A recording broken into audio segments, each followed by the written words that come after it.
It is our final installment of our HIE 101 series for Awareness Month. I'm Betsy Pilon, Executive Director of Hope for HIE, and today I'm thrilled to welcome back Dr. Mel Carrasco McCaul, and she is a wonderful child neurologist who has a huge interest in studying HIE, based out of the University of Wisconsin at Madison. And I'm so thrilled to welcome you back for HIE Awareness Month to talk about long-term cognitive impacts and what you're studying and what we know and what we hope to know and help moving forward. So Mel, welcome. And I'd love for you to share a little bit more of your background, to talk about, what got you interested in this area. Oh yeah, absolutely, Ms. Pilon. And thank you again for the opportunity. We did this maybe almost a year ago, and it's so nice to be here. I love working with you and with Hope for HIE, so you're all the best. So what got me interested in this? I think a lot of us, so I'm an MD PhD, I'm a medical doctor, but I also have pretty significant training in child development. I love working with kids. A lot of my training was learning how kids learn through play. So I spent like a significant amount of my 20s just playing with kids in a laboratory setting and understanding how they develop different skills and just being so overjoyed by just this. It's just the kind of line of work that just makes you happy to go into work every day. Kids are just amazing. They learn so much in such a little amount of time, those first toddler years. It's just this like rapid exponential increase in growth, and it's all through play and exploration and asking questions. And I don't know, it was great to do that. Eventually a lot of the focus of my work was with kids with autism, and eventually I happened to stumble upon HIE, and it's something that really it wasn't part of my medical training curriculum early on. I didn't learn about HIE till probably into the 20 teens, so 2014 forwards, and there's no turning back. It's just a great group to work with, and it's been fun. So that's why I'm here. Oh, wonderful. So so you gave a little bit of this, but your interest in long-term cognitive outcomes. And typically I love to hear about this because there's been such a focus area for so many years on cerebral palsy and obviously epilepsy and things like that, because those are, I think, a lot of things that people see right away. Often in the first year, obviously HIE is the top cause of neonatal seizures. So we know that our kids are at risk of epilepsy, and we can go down that road to talk about and have many different times. But, what people really want to focus on, I think, a lot of times after you kind of figure out the cerebral palsy side, is really getting kids learning and communicating. And so can you talk a little bit more about, where we are with research in long-term cognitive impacts and development? So you bring up some excellent points. So we know we're just beginning to scratch the surface about what we know about long-term cognitive outcomes following HIE, as well as what we call executive function outcomes. And I'm going to explain what I mean in a minute. There's a reason why we're just scratching the surface. When you think about kiddos with HIE, very resilient, they're doing so great, but one of the reasons why they're doing so well is because we finally have this therapy known as cooling therapy, therapeutic hypothermia. And this is a very recent thing. When you think about medical treatments out there for all sorts of kiddos and all sorts of patients out there, this is a pretty novel thing. It's only been around for across most of the United States. And I know we talk to also folks in different countries as well, but only in the last 2 decades has this become a thing that's widely available. So when you're thinking about cognitive outcomes, the kids that are now finally surviving HIE and making it into teenagehood and adulthood, it's just a brand new group of people who are making it out there. So we're only beginning to understand, yes, it was great that therapeutic hypothermia helped so many more of these kids survive HIE. But now that they're making it into teenagehood and adulthood, it's awesome, but we're only beginning to understand what that means for everybody. And I've always said this, HIE, if you're a kiddo with HIE, you're very resilient. You made it through quite a big something those first few days of life. And that resilience is going to carry you through for a very long time. But we also know that resilience only takes you so far. You need support, and trying to understand what it is that these kiddos needs in terms of cognitive support and executive function support. We really know very little so far, and that's what one of the things that we're trying to understand here at Wisconsin, where I'm currently located. Um, Cognitive. So just to give a couple of broad definitions before I get too carried away, cognition are those voluntary and involuntary mechanisms in your brain that help you face everyday life, that help you learn from stimuli around you, learn from things that are being communicated to you, so that you can adapt, so you can stay safe, so you can plan your day, so you can communicate and do everything you need to do from sunrise to sunset to get through your day. Um, we know that in kids with HIE can target some of those areas involved with cognition. So this is the reason why kids need extra support in developing these areas, particularly these cognitive processes known as executive function processes. Before I get too technical, which sometimes I do, and then I have to be brought down a couple notches. Executive functions are basically those voluntary. So I talked about cognition being this umbrella term. Involuntary, voluntary helps you perceive things and deal with everyday life.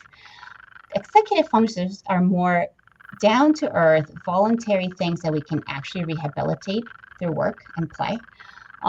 They help us get through planning events, self-regulating our emotions. If I'm with a friend and my friend said something that's mean, I'm like, instead of getting all caught up in emotions, being able to bring it down and kind of learn from that and, move on to the next thing. They help us remember things. So these are more like low level processes that are closer to us that we can actually rehabilitate and adapt. And again, a lot of it is housed in our brains in the frontal lobes, the temporal lobes, and we know those can be affected by HIE. So having that knowledge in hand, we know that, hey, if this is something that can be affected early on, how can we rehabilitate? And good news, bad news. We know that these things can be affected in HIE. We know that differences in executive functioning skills, you can see them as early as 6 months of age. That's what the research from our lab is beginning to show. But there's a lot of promise. Brains are really plastic. When you're a child and you have HIE, there's a lot of room to rehabilitate. That's why so much energy has gone into rehabilitating motor issues early on. My soapbox has always been this much energy can go into rehabilitating cognitive skills and the executive function skills. And the reason why is because this promotes two big things: school readiness, so getting you ready to go to school, but also making it through school, being an active member of school who can sit through lessons. If you get frustrated, as we all do, with like something that's difficult, being able to stay resilient and make it through that lesson, self-regulating when you get upset, that sort of thing. That makes you a more active member of school. It makes you more engaged in school. And it just makes it easier for you to, if you have HIE, to be able to make it through a long day of school. So these are things that we're trying to help out and just make all the better, just to like best serve our friends with HIE. So this is a very long way of me saying we have a lot to learn. We're just scratching the surface. I always talk about our friends who've done a lot of research on autism. Mm-hmm. When you look back to the early 2000s and whenever I would Google cognitive skills, autism, I would get like a handful of hits. And now you get zillions, right? There was a lot of energy, money that went into research for cognitive, and executive function stuff for autism. I think we can do the same for HIE. I remember in 2009, I happened to chance upon this great book on like how to raise a girl with autism and executive function issues. I want us to write the next how to raise the HIE girl through EF issues, how to raise the HIE boy through EF issues. And like, these are things that are common. Parents talk about it, but not enough energy has gone into them yet. And I think we're ready to do that next. Yes. It's a very long answer. Sorry. No, it's perfect. I love it. I mean, and this is so timely for so many ways. And I just want to touch because autism is in the news right now a lot. And there's some things that we have learned over the past, decade plus, I think, as we've learned so much more about HIE, as people are tracking outcomes longer and across the spectrum. of HIE outcomes, and that autism, there's a really lovely paper that Dr. Stephen Lazar, who's also a child neurologist, I'm sure you probably know him, yeah. Awesome. Yes.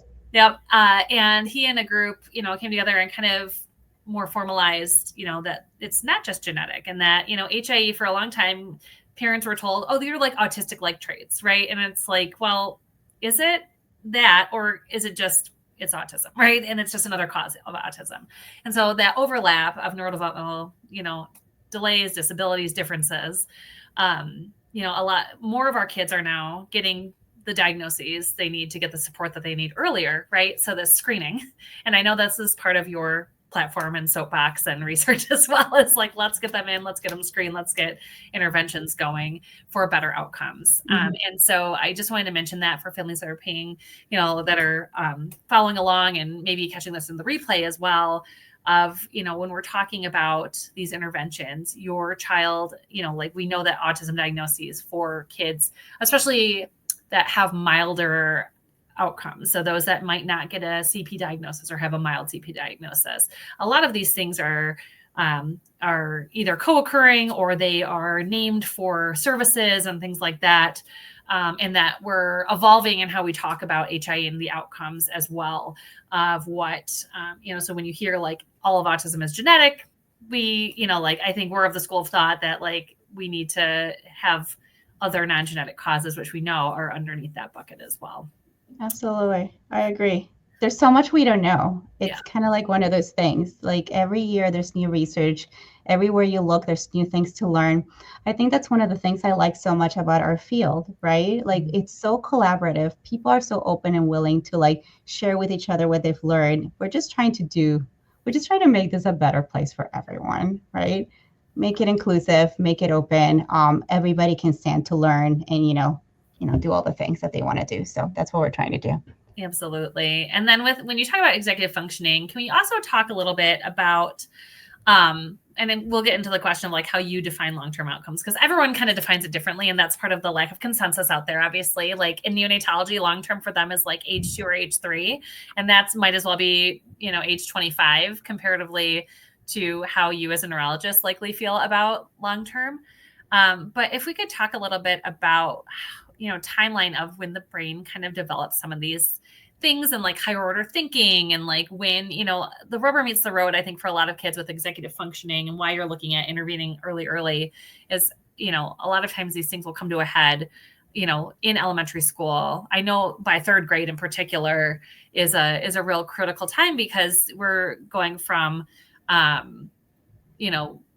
learning how to learn to actually applying the learning skills. And, I know Deanna, our program manager, comes from a teaching background. So I'm thinking of her as well. Like, she taught in a school for kids with learning disabilities and differences. And like, that pedagogy of approach for learning is very different when you have kids that have significant executive functioning impacts. So if you go from the science side of like, helping us understand like what the timing of some of this looks like of, when different things are expected of kids along that way, I think that'd be really helpful. Absolutely. So I always like to think about, how like when you have a kiddo and you take them to the pediatrician, they always have this like poster with like, these are the milestones that your kid should be heading for the motor things. Like they should be sitting unsupported by 9 months. They should be walking by 18 to 24 months. Wouldn't it be nice if we had the same poster for cognitive milestones? We really don't. We have a lot of research that we could start piecing this together. But again, we're not quite there yet. My group is getting ready to publish something like along those lines in the next year. So hope we'll get there as soon as we can. A lot of people ask why it is so hard to have the equivalent. So motor outcomes are very easy to track, right? You just observe the child. You learn by just observing and working with them, like as a physical therapist, as a neurologist, what have you. Cognitive skills, again, it takes extra training to get a sense of where the child is at. It's not like you can give a child a multiple choice questionnaire and get a sense of like, oh, this is where your cognitive, level is at this point. It's just one of those things that takes more time and energy and nuance to tease apart. But I do think in the next couple of years, we can have a similar timeline. Usually the things that I'm asking my parents for is like between ages 6 and 9 months old. Is the kid vocalizing, showing an interest in social interaction? More than anything, because we know that if a child is socially in tune with the world around him or her, that means that he or she is going to be very motivated to learn. They want to like fit in with everybody around them. They want to communicate with that mom and dad. If they're not interested by 6 to 9 months, maybe even earlier, actually, I would say, but we know that these kids are complex. They have other medical issues that could get in the way. I try to say by 6 to 9 months old, is that piece in place? Are they vocalizing? Are they interacting? Do we feel there's a social component to things? Are they babbling and gesturing by 9 months of age? Are they starting to pay attention to things? And one of the things that we've seen in my lab is that even as early as 6 months of age, the levels of attention for even playful toys are different between kiddos with HIE and typically developing kiddos. This is one thing about me. I always use quotation marks when I say typical. Who's typical? Everybody's different. We're also neurodiverse. So, but we all in the scientific world would define typical in a very standardized way. But when you compare HIE kiddos with kids that did not have HIE, I should say, we already see differences in attention. They're paying less attention to things that are toys that you think would be as very enticing for them. There's lots of questions as to why that is, even in the absence of visual impairment. So already those attentional networks that help you cue into novel stimuli, to things that you'd want your child to play with and engage with, they're a little bit lagging behind. So how do we catch up these kiddos to be up to speed? The way we assess this is with something known as the puppet task. I swear when you walk into my lab, I'm not just holding a puppet and waving it at kids. And there's like scientific, rigorous experiments going on. But this is a fun test where we show the same puppet over and over again. And over time, you think that kids would pay attention, a lot of attention, because it's a cool new puppet. But over time, get bored of the puppet and not care for it so much, and then move on to a new toy. And we do see that with some of our kiddos with HIE, they not pay attention to begin with. And by the time they latch on, it's almost like they cannot latch off and move on to a new stimulus as efficiently as kiddos without HIE. So that already it opens up all sorts of questions like, what is it about their attention that's a little different? Why are they latching on to this stimulus and not moving on to learn new things? If they're not latching off as quickly, what are they missing out of when they could have been learning about new toys and new interactions and new opportunities? So again, these are all just very early questions we have. I think the big picture that we need to focus on is already at that 6 to 9 month old level, we're seeing differences. Let's think of ways to rehabilitate them. And I think we have some good ideas on how to do that. And that early research will help inform the intervention. So yeah. That's amazing, because currently, what do we have for interventions? I know I don't know if this is skipping ahead or if I didn't even include this. But You did. So we right now do not have an intervention for cognitive rehabilitation that's meant to be just for kids with HIE or just for kids with early neurological histories, is what I like to call it. So I'm thinking not just HIE, but more broadly for kiddos who have other things that happen early in life that confer a neurological risk for cognitive disability. So we don't have anything specific for either set of populations, which blows my mind, right? How is it that we got so far and we still don't have anything? And there's many reasons why.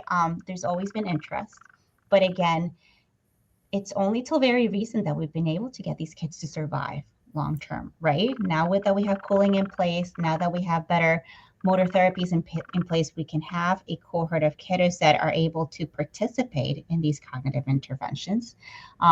My group has been working to adapt something known as the Abecedarian approach. Many people out there may know it as the Carolina Project.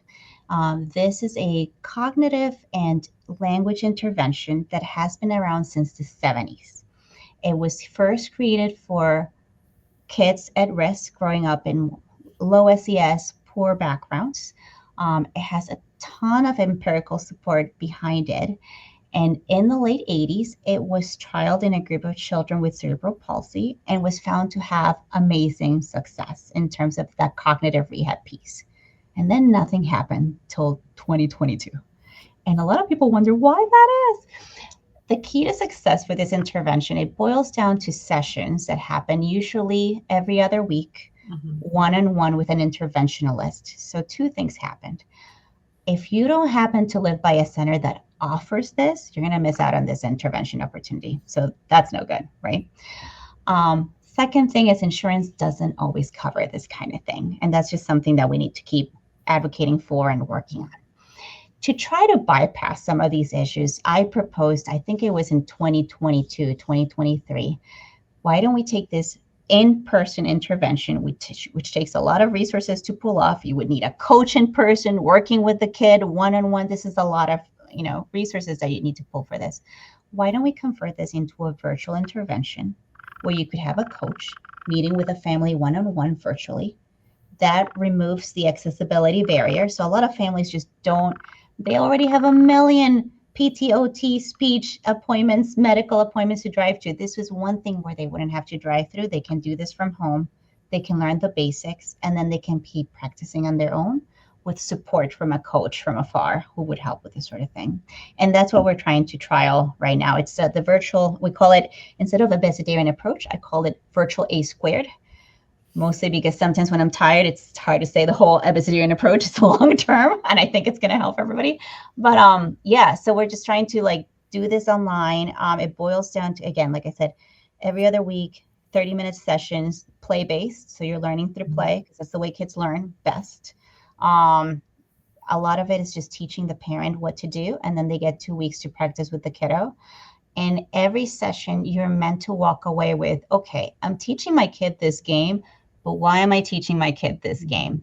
It's because it's going to focus on attention on this one executive function piece, on this one particular language piece. So again, everything's meant to be very high level gaming where the parent will feel also that, okay, I am doing this and this is the reason why. So we're not just coaching the child, we're also coaching the parent to be in tune for these attentional differences, these executive function differences. So this, when you do the in-person approach, it has led to kids having better school readiness, better school engagement, better long-term outcomes in terms of independence once they hit adulthood and all the different things.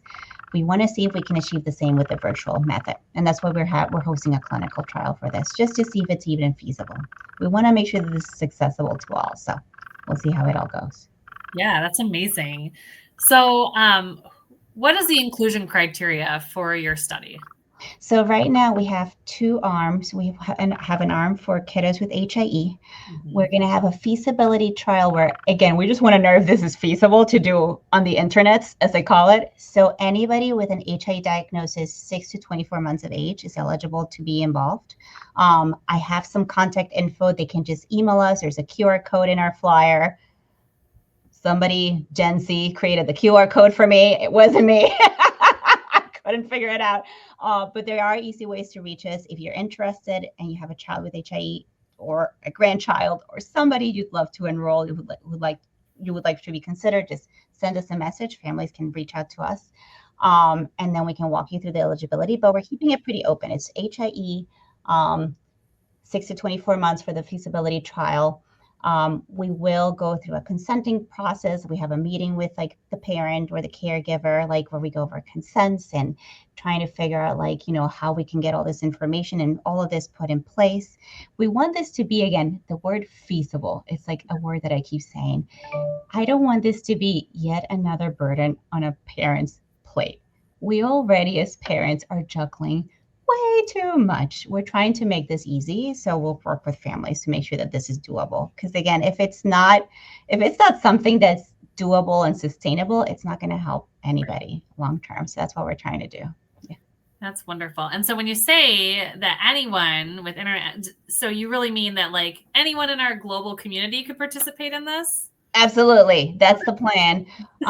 We do have a system in place where we would get the parents' permission to share some medical chart information, because one of the questions we have is, who is virtual squared going to benefit the most? We think it's going to benefit everybody, but we want to make sure. Is this one of those things that will be best for mild to moderate HIE versus moderate to severe? Are there ways to tweak the curriculum where, okay, this is the curriculum for mild to moderate versus moderate to severe, that sort of thing. We're trying to be very specific about these sorts of things. So if parents are open and willing to share, we would appreciate this information, and we'll work with them to make sure this is easy for them to be able to get us this information. Yeah. Yeah, that was going to be one of my other questions, is like accessibility. Because when we talk about, like especially that first year where kids with HIE are, at risk for visual impairments and, all these things of like wondering what the delay is. Is it because of visual? Is it because of cognitive? Is it both? Is it, physical? And then looking at how do you make these things accessible across that spectrum of outcomes? Because I know that's always tricky when it comes to like standardized anything. Right? Yeah.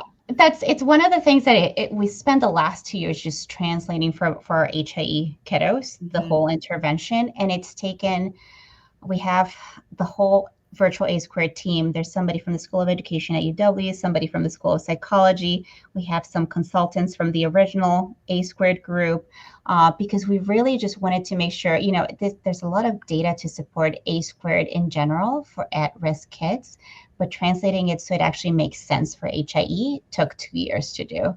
And it took a lot of really good people. I helped with what I could, but I know what I'm good at. I'm good at the cognitive neuroscience part. There were a lot of people involved in making sure that this was something that was applicable for HIE. Yeah. Yeah. So this is real cutting edge stuff. So for families that are like, that are exciting and have been through, my kid is now 13, and so, I didn't learn about executive functioning issues as part of cognition until, he was a couple of years old. And, like our neurologist would say like, oh, I think he's going to have ADHD because of his attention during clinical exams. But it was really tough to like, weren't like a lot of tests, like there's the Bailey 2 or the Bailey 3 or whatever it is. And it's very limited on what it shows. And I think that's been a real gap, as and what you're trying to solve this gap for our community. And just really, really exciting to hear about that this is accessible to our global community to participate in, and the inclusion of 6 months to 24 months. And we will make sure that this is something that we share out with this, broadcast, with our key takeaways, and on our clinical trials hub, which is hopeforhi.org/clinical trials. And so, with more of what you said, the QR code and email and all the ways that you can sign up for this for families to learn more about how they can sign up and learn more about the study.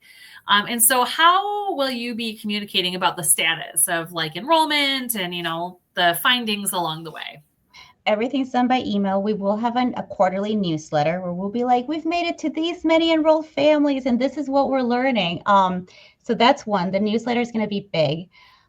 Families, again, I am very aware that everybody's so busy, but families will be receiving surveys so they can tell us their honest truth. Like, how do they feel about virtual A squared? Is this helping? Do these games make sense? Do they feel like they're getting something out of it? So on and so forth. So that's the family opinion kind of like piece is going to be very important. We're going to be hosting focus groups every 3 to 6 months as well over the course of the clinical trial.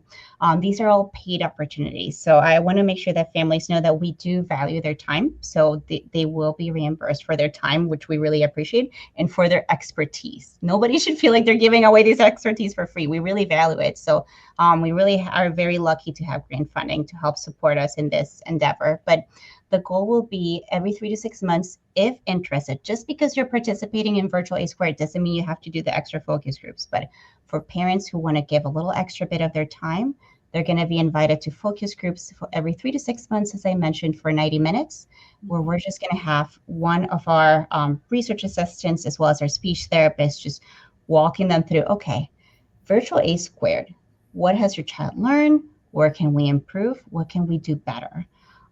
Really, we want to come from a place, and I feel like, again, we've talked a lot about the autism community and why they've done so well. They did something very similar. Engaging family voice from the get-go or not the get-go, I should say, early enough where they've gone, it's gone well. I shouldn't say the get-go 1950s. Those were dark times. But now, I feel like involving the parent voice to give us just honest feedback. Does this make sense? Does this not make sense? It's going to help a ton. So those are the opportunities. We'll have the newsletter to keep everybody abreast on things. Families will have the opportunity to bring their child in for assessment, for formalized cognitive assessment once a year. It would start 1 year after their child is enrolled. So they would get actual objective data on cognitive issues, like how is their child doing? They can take that to a pediatrician. They can take that to their school once the child is old enough. So this is information they would have to hold for themselves. And then, as I mentioned, the focus groups will be helpful. So, yeah. For sure.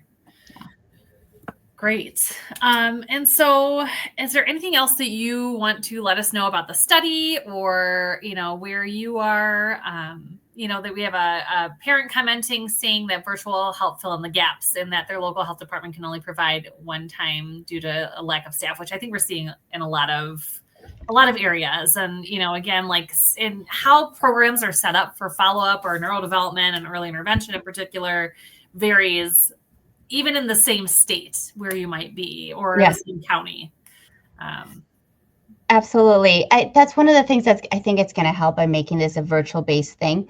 Eventually, because we're thinking big, if we get good results and we feel like this is really helping our families, the goal would be to then partner with early intervention groups across the country. In Wisconsin, it's known as Birth to 3. Back in Maryland, I think every state has their own name for it. But the goal would be to partner with them if they're interested to make this part of their curriculum and make this something that's easy to just integrate into their workflows. But first, we need to show that it helps, that it works. But I'm hopeful by making this virtual, easy, digestible, it will be something that it can be integrated in the future. Yeah. Wonderful. That's so great. So I guess, the next question is, what are your hopes for the future of what we can do? I mean, I'm sure it's related to improving the outcomes of kids with HIE, but also any of your favorite resources for families that encourage cognitive development, across the years. Yeah, for resources, there's a lot of really good stuff out there. None of it is HIE specific, but I think we can take some of these resources and maybe tailor it to one particular child. I think that's doable. Harvard has a Center for the Developing Child. They have an executive function page that's full of really good tidbits and things that you can use. So that one's really good. Center for the Mind, I want to make sure I'm saying it correctly, is also very good. And then, I recently came across this amazing group, understood.org, and I actually spent the week. Are you familiar with them? They're one of my favorite resources. Yes. Oh my God. I'm so sorry. It's one of those things that the internet is so huge and I keep discovering things. So sometimes they're spooky things, but sometimes you stumble upon something amazing. It's a fantastic resource. I actually spent way too much of my time this weekend looking at it. They have some great stuff in there. I would really highly encourage all our families to take a look because they have some really good tips and things you can work through. So that's great. I'm so glad to hear from you that you've seen it before. This is so wonderful. And then my hope for the future, coming from a little bit of a personal story, I think a lot of focus on our children is on school readiness. I really want us to aim for a world where school engagement, positive school engagement, and giving kids the resources and the whatever they need to not just make it into school, but to thrive at school. That doesn't mean that every kid has to be an honor roll A+ student. That's not the goal. It means that every kid goes in there and finds their people and finds their community and has the skills to sit down, pay attention, and self-regulate and make the most out of it. I think that's what I want. I think that's what I would have wanted for myself when I was a kid, right? We're all near spicy, as I like to call it. So I just want to make sure that's something that we're working towards. And I think we've come a long way. But I think there's still a lot to do. That's kind of like where I am right now. Yeah. I love that. That is such a wonderful mission, I think, to all work together towards, and definitely resonates, I know, with our families of school-aged kids, and those that are preparing, and that transition is so tough. in between, especially, when we talk about US based, and it can apply around the world, but the current model for US stuff in particular is this like 0 to 3 early intervention model, right? So it's very like strength based and proactive, and then you're on a cliff for a lot of people transitioning, and it's a short transition period of like 3 to 5 where it's like you're in it for a moment, right? And then it changes to a deficit based model for qualifying for services and all the things, and then you transition again. It's like this herky jerky time of going into K to 12. And the expectations for kids now are so much greater, I feel like, than they're like, it's in that pressure for families, that pressure for kids is so tough. And if you have any sort of difference, you just feel that, exponentially. So I agree. The focus on like anchoring kids in their strengths, finding their people, finding their passion, and that's just been such a journey for, I know, so many of our families, as just, I think, for what you're talking about, that play-based approach, that multisensory approach, and how our kids can really benefit and grow with that. That's my hope. I really think we can achieve it. I think we're close, honestly, where we've made it. So there you go. Yeah. Awesome. I'm very hopeful for things. Yeah. I love it. Well, this has been so wonderful to, welcome you back and talk a little bit more about long-term outcomes and cognition and all the work that you're undertaking. Again, we're so excited to share more about your study. We'll be, sharing out the recruitment materials across our social media, across our Facebook groups, and our clinical trial hub, so people can learn more about Enrolling, and we'll be checking in with you on updates, as they come along as well. And just want to thank you so much for your continued enthusiasm and commitment to our community.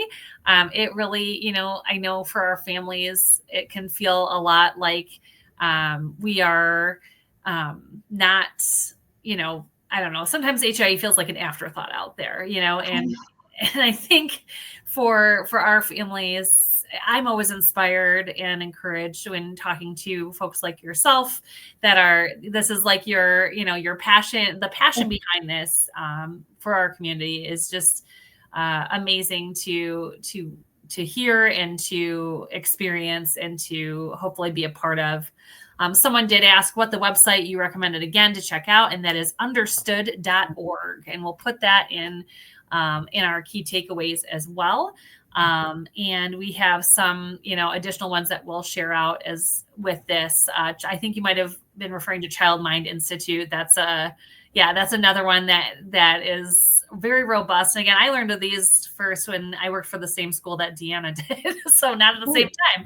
So, and that has, that opened my world as well. Now that I have a 13-year-old that has some, attention stuff, and looking at, especially understood.org has just a ton of really good information about like IEP goals and supports for specific, areas of focus, whether it's dyslexia or attention. I know you were digging in, and like, they've done a lot of work and a lot of resources. They have webinars, they have all sorts of things. So it's really amazing when we don't have to recreate the wheel when the wheel's already there. We can just direct people to it. So. I know. I feel like one of the moms that I was talking to last week, she's like, I feel like I need a PhD just to understand all the language, the lingo, the terms that come with raising my kid with HIE. And I'm like, yes, but also go to these really good websites because they will help you. You shouldn't feel like you're starting from scratch. They have some really good information out there. Yeah. Absolutely. It's overwhelming though. Yeah. It is overwhelming. Yes.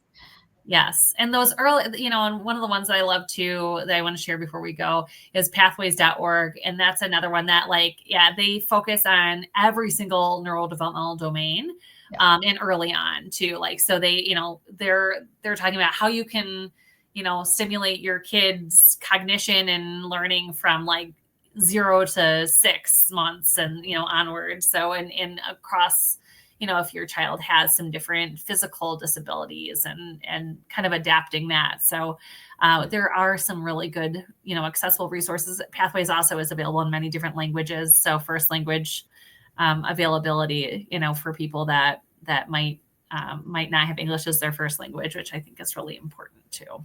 Yeah. I totally forgot about them, and I feel bad that I did, because they're Not fantastic. at all. Yeah, thank you for reminding me. Yeah, they're amazing. There's so many resources and so many things to talk about. I know. Yeah. I love it. Yeah.